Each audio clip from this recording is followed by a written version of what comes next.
最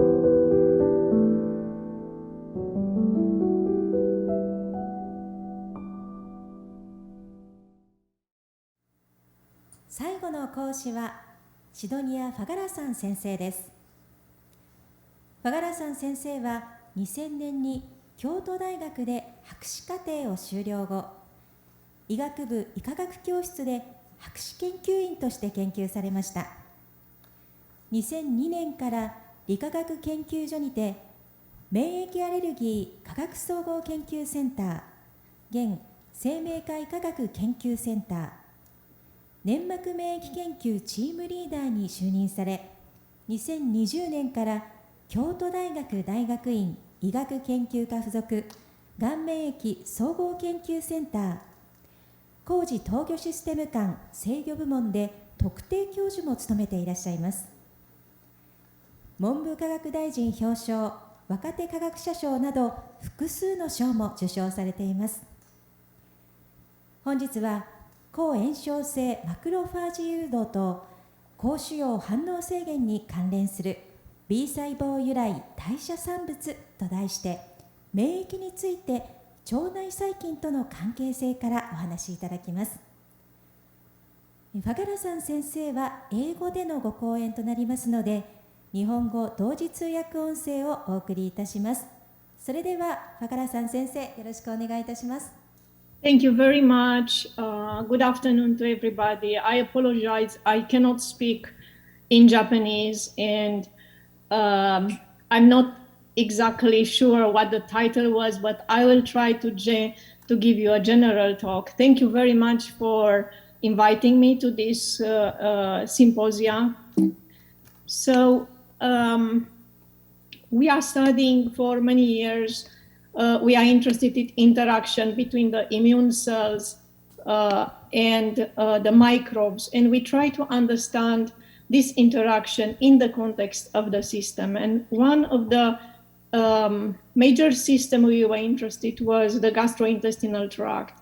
And why is this? Because we have most of the immune cell residing in the gut, which constitute the gut immune system. So what is gut immune system? You can imagine is an open environment which is constantly exposed to more antigens, both food and bacterial, than any other part of the body.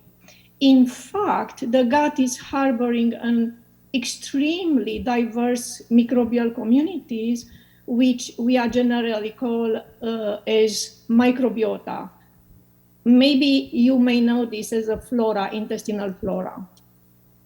The microbiota is characterized, as I mentioned, by high diversity. We think we have like 400 to 1,000 different bacterial species. Most of them are still not characterized because they cannot be cultured. And they are at various densities, of course, much less in the small intestine, and their densities grow when towards the large intestine. And I want to mention that actually this bacterial diversity community is bringing to us 3.3 million genes. Please think about we have how many genes, and compared to 3.3 million genes, the contribution from this bacterial community. This is just an image of bacteria from a mouse. I hope you appreciate there are many bacteria of different sizes, of different shapes, and of different color, meaning it's extremely diverse. And we know that microbiota is essential for digestion. It helps us digesting food which we cannot do because we lack the enzyme. But also we know that microbiota is essential for maturation and for the fitness of the immune system.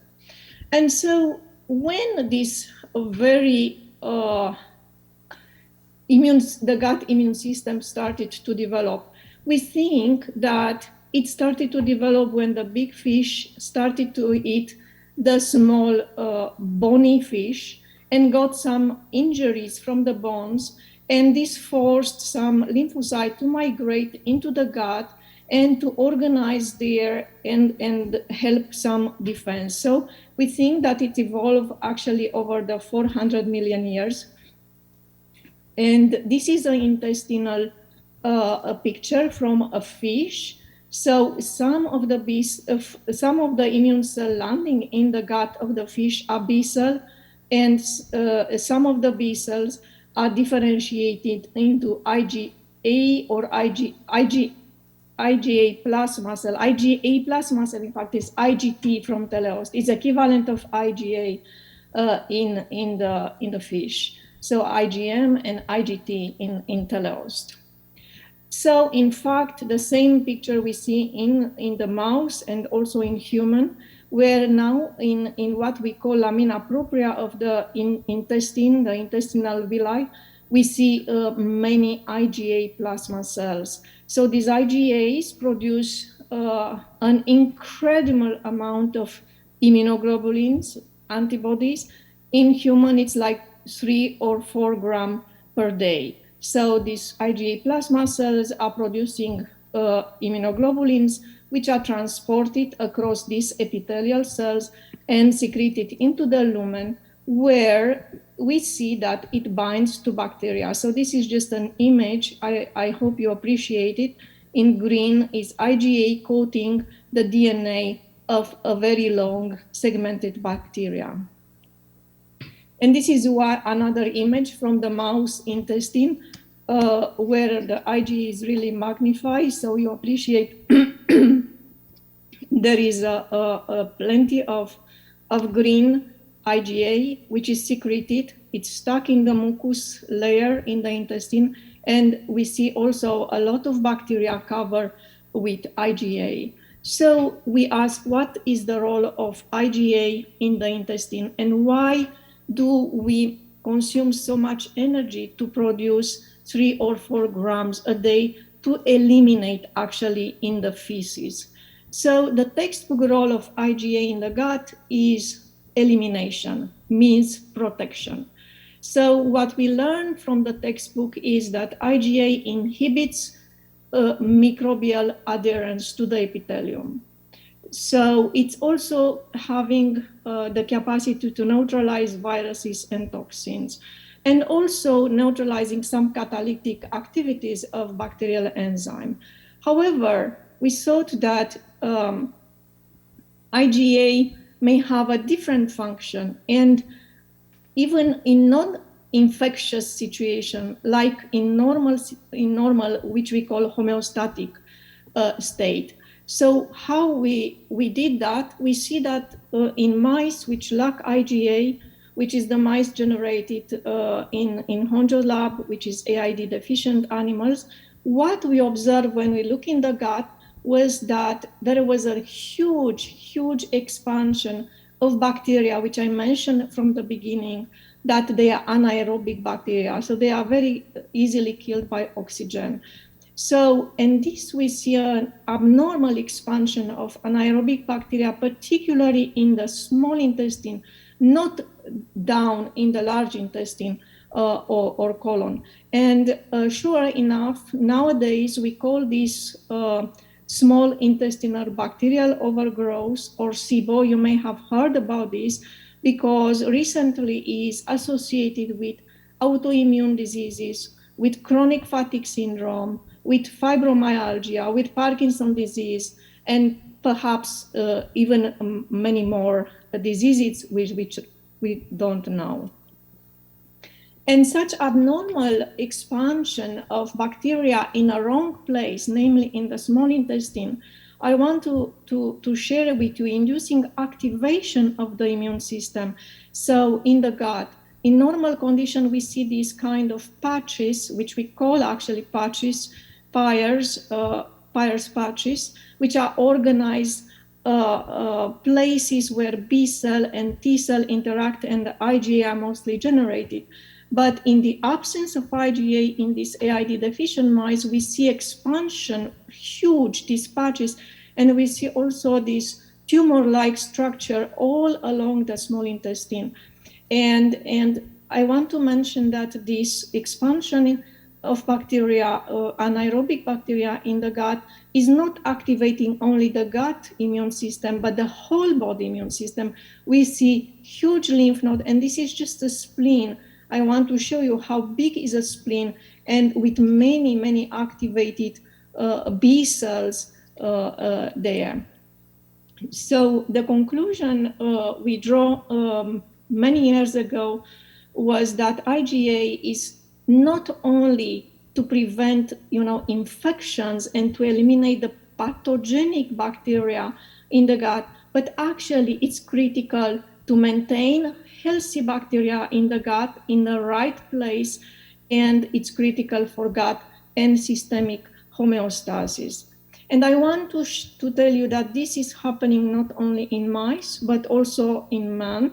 This is a picture taken by my former colleague, Keiichiro Suzuki, of a patient where you appreciated the gastroscopy. This is in the duodenum part.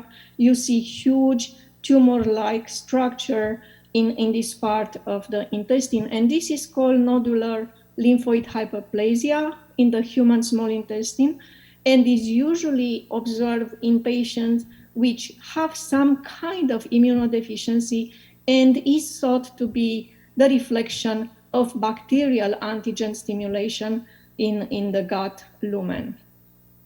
So just to make a long story short, we think that the immune cells, it's very complex, and I don't have time to talk about, but through some molecules like immunoglobulin A, like AID, like PD-1, which you already heard. So immune cells, via modulation of this molecule, leads to establishment of a complex and balanced bacterial communities in the gut. And this is very important because these bacteria are offering us the genomic and metabolic function which we are missing from the genome. And also these bacteria, as I mentioned at the beginning, are very important for development and maturation of the immune system, for immune tolerance, and in general for what we call health. So obviously we were interested to explore more about immune system, and particularly we asked how immune dysregulation or immunodeficiency will impact on the microbiome, and whether together this will impact more general systems like the blood metabolites and will affect other big systems like, for example, the brain. And we choose to address this big question using the PD-1 deficient mice as a model of chronic mild activation. You heard from Honjo Sensei talk about the PD-1.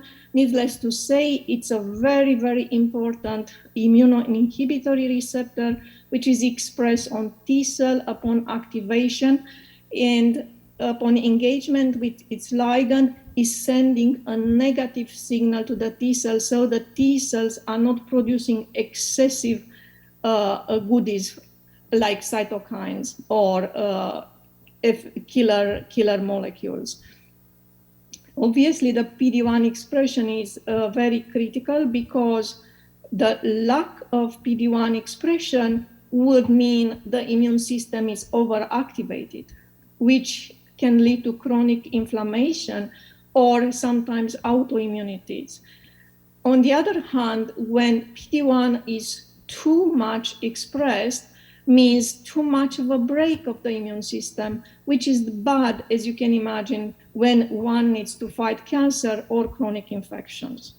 So, and of course, there are more immunoinhibitory receptors which are critical for this inflammation or tumor growth, autoimmunity, and cancer, which in fact are pathologies associated with aging. So we asked whether the immune activation by the absence of even a single immune inhibitory receptor is reflected systemically, and if yes, how? So what we found over the years was that the PD-1 deficient animals have a very complex phenotype. So we see expansion of T cell. We see that such expansion of T cell leads to dysbiosis, meaning abnormal bacterial communities in the gut. It leads to a metabolomic shift in the blood. It leads to changes in the brain and behavioral changes. And this is just to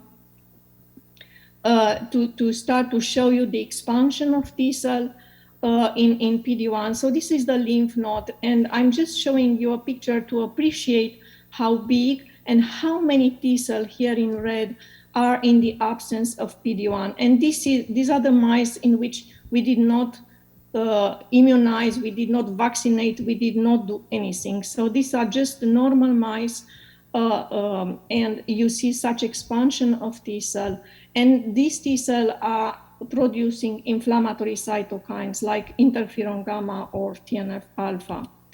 So because of such expansion of T cell with inflammatory properties in the gut leads to abnormal bacterial communities with a reduce of what we call healthy bacteria, like you are very familiar with bifidobacterium, which you drink from the yogurt from Yakult and other companies.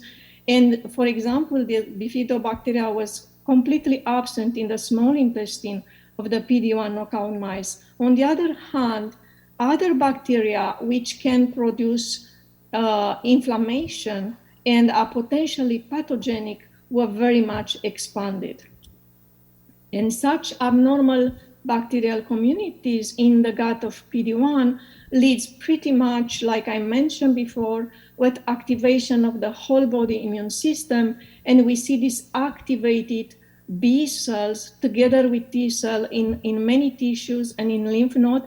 In such activated places systemically, the PD-1 deficient mice make immunoglobulin, which target its own organs. For example, make immunoglobulin G, which recognize parietal cell of the stomach, and this leads to autoimmune gastritis. And so we know that such kind of autoimmune diseases are triggered by activation of the immune system by the bacteria, because when we move the mice from different facilities, for example, from Kyoto to Tokushima or to RIKEN in Yokohama, we see different incidence of such autoimmune diseases because the bacterial communities in different animal facilities are quite different. So, but very interestingly, the changes in the PD-1 knockout mice were not only in the gut and related to autoimmune diseases, but also we find in the blood quite a different biochemistry. So we look at the small compounds, water-soluble molecules, which we call metabolites. And you appreciate that in the PD-1, we see many metabolites decreased compared with wild type, while other are increased. And among the very important compounds and pathways, metabolic pathway, we see some related to mitochondria and some with the tryptophan metabolism. And so, in fact, we see not only a very much reduction of tryptophan in the blood of PD-1 knockout mice, but most of the amino acids in the blood are reduced compared to wild-type mice. And in fact, this reduction of most of the amino acids, we can reproduce also in a very short time when we inject the PD-1 blocking antibody. So we put a tumor in the mouse and we inject 3 times the PD-1 antibody, anti-PD-1 antibody, and just in less than 2 weeks, we see a reduction of amino acids pretty much like we see in normal PD-1 deficient mice. So meaning that the T cell activation leads to these systemic metabolome changes, and we ask why? What is happening? How T cell can cause systemic metabolic changes? And so we thought that maybe we see changes in the gut because the gut absorption might be impaired somehow. Maybe it's because the liver, which is the kitchen of the body, maybe something is wrong there, or maybe such changes in the blood is a reflection of activation of the immune system. Therefore, we see the trapping of such amino acids in the lymph node or spleen. And for that, we did check this metabolome. So the biochemically, we checked the many tissues like the small intestine or large intestine, the liver, and essentially we did not see much differences between most of the organs, but where we see quite different biochemistry, we see in the lymph node of PD-1 and wild type. So again, if you look at the amino acids, not much difference in the small intestine or liver, but we do see changes in the spleen or in the lymph node, and such changes are exactly the opposite of what we see in the blood, namely there is an accumulation of such amino acid in the lymph node. And I show you again this huge lymph node of PD-1 with many T cells. And in fact, we try to visualize together with Yuki Sugiura in Kyoto University. We try to visualize amino acids, and this is just one example of tryptophan. We had to squeeze in the image. The lymph node was very big, but you appreciate that these green signals are in fact tryptophan, which is very much accumulated in the PD-1 deficient lymph node. So the T cell, activation of the T cell can be reflected in the blood biochemistry. So it's orchestrating the systemic metabolome. So obviously we asked what would be the consequences beyond the immune system of such different metabolome. And I think you all know that among the amino acids, tryptophan is the precursor of very important neurotransmitter serotonin. And tyrosine, another aromatic amino acid, is the precursor of dopamine and norepinephrine. So, and definitely we ask what is the situation in the brain. So when we look at the brain of PD-1, we did see pretty much like we see in the blood, reduction of tryptophan and tyrosine. This is in a when we kill the mice or when we monitor in the live mice. You can appreciate that tryptophan level in the brain, when it's monitored in vivo, you see it's increased when the mouse is eating, and then it's decreased. So it's Fowler or circadian rhythm. In PD-1 deficient mice, there are very flat, very low level of tryptophan and tyrosine in the brain. And essentially, such a reduction is translated in reduction of neurotransmitters. Again, with Yuki in Kyoto University, we try to visualize neurotransmitter in the brain. And this is not something simple. And I think this was done for the first time, actually. You appreciate the serotonin very much decrease in the PD-1, dopamine very much decrease in the PD-1, norepinephrine very much decrease, and all these neurotransmitters are located in different brain region, which I don't talk about. So what will be the outcome? As you know, the serotonin and dopamine are the happy hormones. So technically or biochemically, let's say these are the only two things you enjoy. So yes, we look at the mice behavior, and very briefly, we see that with less serotonin and dopamine, the mice have anxiety, and they also manifest in increased fear responses. And I don't know the audience, but you may be interested how we are doing the behavior in mice. And for example, this is just one experiment to test the anxiety. We put a mouse in a platform, elevated platform, which has 2 closed arms and 2 open arms. And we put a mouse in the center. And we let and monitor these mice for 10 minutes.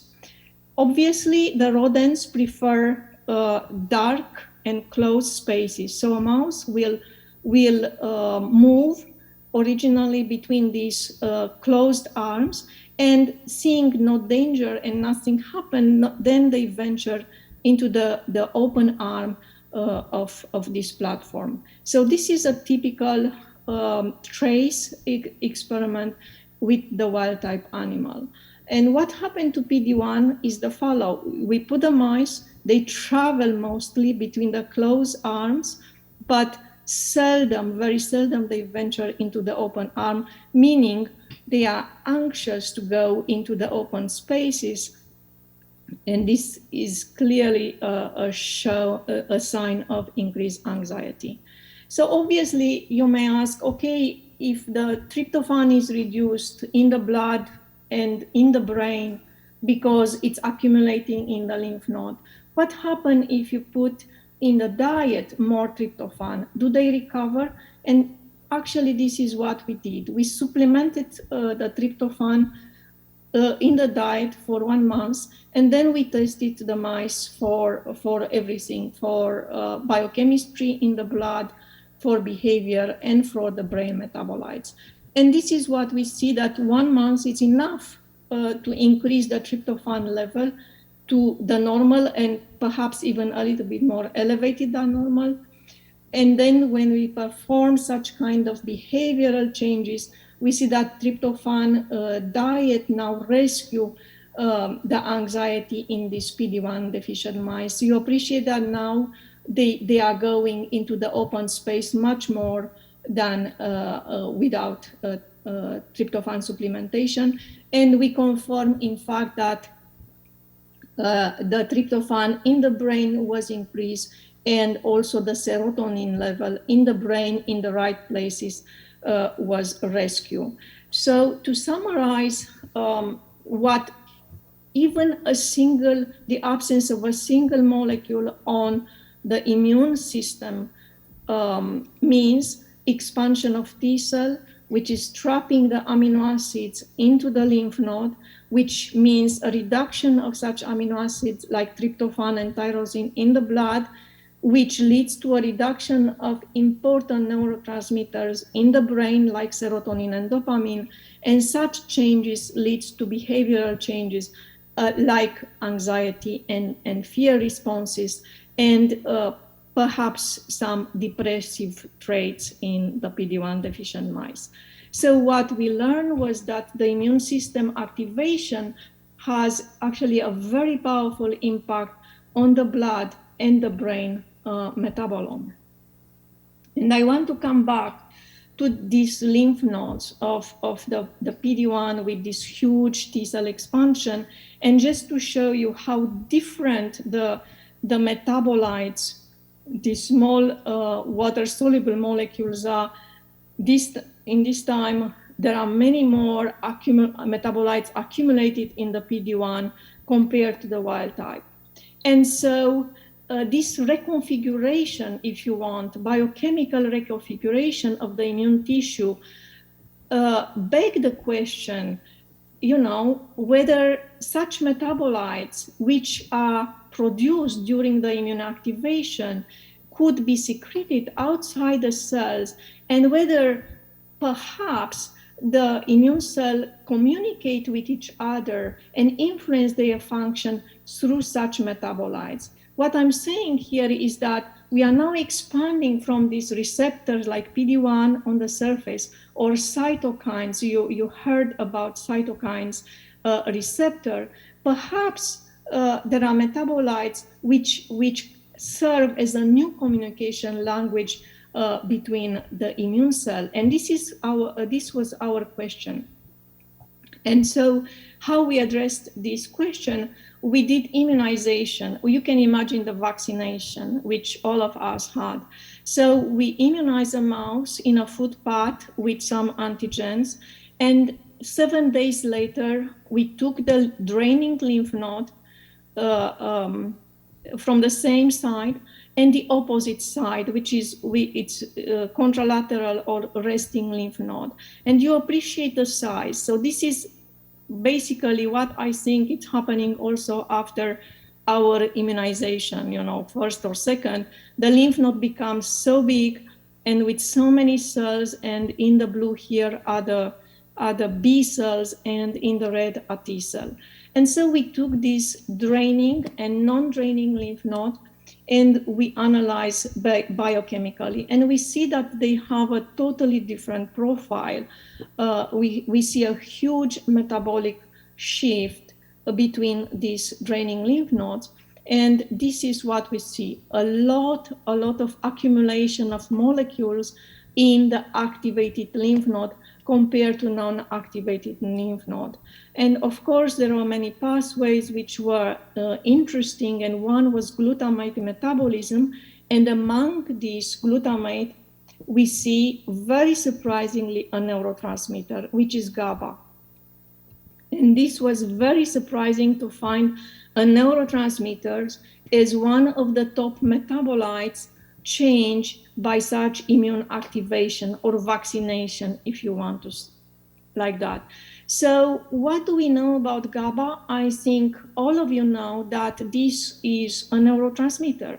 This is part of the central nervous system, and it's very famous for its inhibitory or calming effect. So we find GABA in chewing gum, we find GABA in yogurt, we find GABA in chocolate. This is just to calm you down and to enhance your focus. So in fact, GABA is not originally designed probably as being a neurotransmitter, because GABA is found also in plants. And in fact, plants secrete GABA and use GABA as an energy source to adapt to environmental stress. For example, when they lack water, or they have some parasites, they can use GABA for energy. So GABA was synthesized and first known in plant, and not only in plant but also bacteria. And bacteria produce GABA. And we recently appreciate that some of the bacteria in our gut are producing GABA. And what GABA is made for, we don't know. Perhaps GABA is also used by bacteria as an adaptation to stress, to the gut environment, to the acidity, or maybe GABA can leak also into the system. We don't know. But certainly some bacteria in the small intestine are producing GABA. GABA was also detected in 79 in a very elegant study by a Japanese group, also in the liver and in the small intestine. And later it was detected also in the pancreas. So the cells which make insulin can make also GABA. And so we tested whether we can detect GABA in which tissues, and for sure we can detect in the brain. But compared to the pancreas or to the liver, the lymph node, so the immune system, has much more GABA than we ever expected. So this is the visualization again of the GABA in the activated lymph nodes and non-activated lymph nodes. The signal here in red and in yellow means GABA, and it seems that such signal is overlapping with the B cell organized here in follicles. So we see a clear increase in GABA as a part of the immune activation signature in the lymph node. And surely we confirm this because we sorted the B cell We sorted the T cell from such lymph node, and we see most of the GABA produced in the B cell. And also, we confirm this in mice which lack B cell or B and T cell. I hope you appreciate that in the mice which lack B cell, compared to normal mice, we don't see any GABA in the lymph node. So indeed, GABA is produced by B cell, which are essentially in every tissue we check, and more so by the IgA plasma cells in the small intestine, have the highest amount of GABA level. And this is not only in mouse, again, in human, this is the tonsil for a child taken out. We see GABA in the tonsils in a region overlapping with the B cell and IgA plasma cell. We see also in tumors, for example, in a renal carcinoma, in which is infiltrating with B cell and IgA plasma cell, we see very much the signal of GABA overlapping with the B cell and plasma cell. And it was recently published that the renal cancer cells infiltrated with B cell have rather a poor prognostic. So then we asked, is that GABA really influencing the GABA and the B cell having an impact on anti-tumor responses in mice? We knew actually from work from Honjo lab, which we did in collaboration, that B cell deficient mice are rejecting tumors much better than the mouse which have B cells. And so we asked whether the GABA may be not only calming neurotransmitters in the brain, but may be an immunosuppressive factors secreted by B cells, which calm down the immune system. And so we tested this. And how we test this, we decided to implant a pellet releasing GABA in the B cell deficient mice. And we implanted then a tumor in these mice and monitored the growth of the tumor. Just to summarize, the B cell deficient mice reject tumor, so they deal very well with the tumor.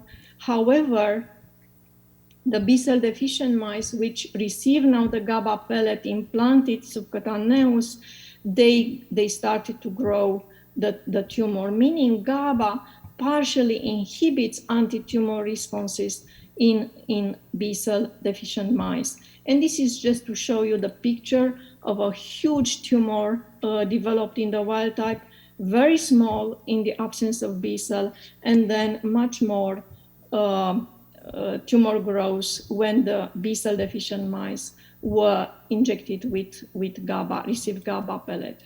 So how is GABA produced? Pretty much like in the neurons. GABA is produced from glutamate by an enzyme called glutamate decarboxylase, GAD1, with vitamin B6 as a cofactor. So we decided to check and to inactivate this specific enzyme in B cell in such a way that the B cell do not make GABA. And this is what we did. We deleted the mice, we deleted the enzyme in the mice, and you appreciate that the GABA production is very much reduced in the knockout animal. And then when we tested the anti-tumor activities in these mice, we see that in fact the mice in which B cell cannot make GABA, they reject very well the tumor compared to any other group of mice. And so this is the summary. I think GABA is secreted also, it's an immunometabolite. It's a reflection of B cell activation in the lymph node. It's present also in the brain. And I will suggest that there is a common language for communication employed by both the immune cells and the brain cells. And in fact, I will argue that this common language by small metabolites have a great evolutionary potential as communication molecule because this molecule can be synthesized and secreted much more rapidly using much fewer resources than classical cell signaling pathways, mediating by the membrane-bound or secreting proteins. And just to summarize my talk, what I understand the immune system function, in a classical way, we know that the immune system protects us against infection. And this is called infection and immunity. In the last 20 so years, we learn that immune cell is in fact responsible for establishing and maintaining commensal bacteria, these rich and balanced bacterial communities in the gut. And this we call symbiosis. And what we just started to understand is that the immune system role is extending well beyond this infection and immunity and keeping the bacteria in the gut.